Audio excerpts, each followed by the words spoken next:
Hello friends, flavour स्टेजरमध्ये आपलं सर्वांचं अगदी मनापासून स्वागत. आज आपण गूळ किंवा साखर यांच्याशिवाय केलेले पण तरीही टेस्टी आणि पौष्टिक असे डिंकाचे लाडू बघणार आहोत. ही पाककृती अतिशय सोपी आहे आणि याच्यामध्ये असलेल्या घटकांचे सर्व पोषक तत्त्व मी सांगत असल्यामुळे हा व्हिडिओ तुम्ही शेवटपर्यंत बघावा. यामध्ये आपण खारीक घेतलेली आहे. साधारण 1 वाटीभर खारीक आहे किंवा वजनी प्रमाण बघितलं तर साधारण 100 ग्रॅम एवढी आहे. डिंक घेतला आहे खाण्याचा, तोही 100 ग्रॅम घेतलेला आहे. त्यानंतर याच्यामध्ये आपण बदाम घातलेले आहेत, तेही साधारण तेवढेच घेतलेले आहेत. त्यानंतर सुक्या खोबऱ्याचा खीस आहे, तो सुद्धा साधारण 1 वाटीभर घेतलेला आहे. तीळ आहेत, तेही तितकेच घेतलेले आहेत. यासोबत मी वाटीभर नाचणीचं पीठ घेतलेलं आहे आणि फ्लेवरसाठी जायफळ पावडर आणि वेलची पावडर घेतलेली आहे. मेथी दाणे घेतलेले आहेत, साधारण 1 मोठा चमचा भरून घेतलेले आहेत. खारीकमधले बी काढून त्याचे छोटे छोटे तुकडे करून घेतलेले आहेत, जेणेकरून हे आपल्याला पावडर करताना सोपं पडेल.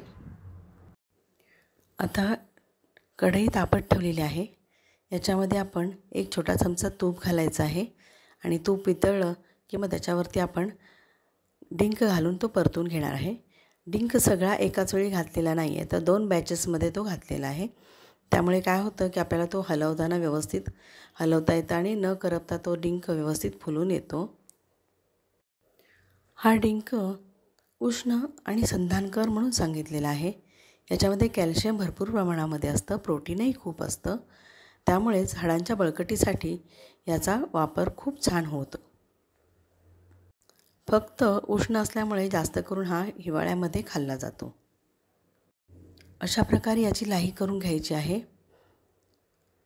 अगदी मंद आचेवरती हा डिंक व्यवस्थित फुलवून घ्यायचा आहे.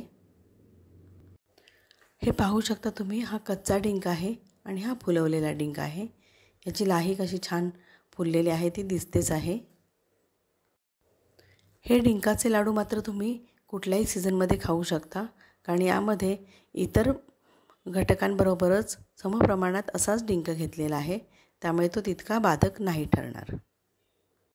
आता लाही थंड होऊ द्यायची आहे आणि त्यानंतर आपण इथे बदाम भाजायला घेतलेले आहेत. ते सुद्धा मध्यम आचेवरती भाजायचे आहेत आणि त्याची पावडर तयार करून घ्यायची आहे.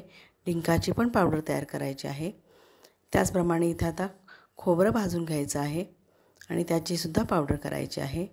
तीळ भाजून घ्यायचे आहेत. यामध्ये थोडीशी तुम्ही खसखससुद्धा ॲड करू शकता. तीळ भाजून त्याचीसुद्धा पावडर तयार करून घ्यायची आहे आणि या सर्व पावडर्स एकत्र करायच्या आहेत. तिळामध्ये सुद्धा प्रोटीन भरपूर आहेत, फॅट आहे आणि त्याच्यामध्ये सुद्धा कॅल्शियम भरपूर आहे.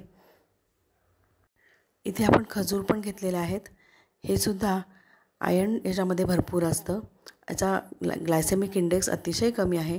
त्यामुळे गोड असूनसुद्धा म्हणजे या लाडूला याची गोडी मिळत असली तरी पण हे डायबेटिक लोकांना खायला काहीच हरकत नाही.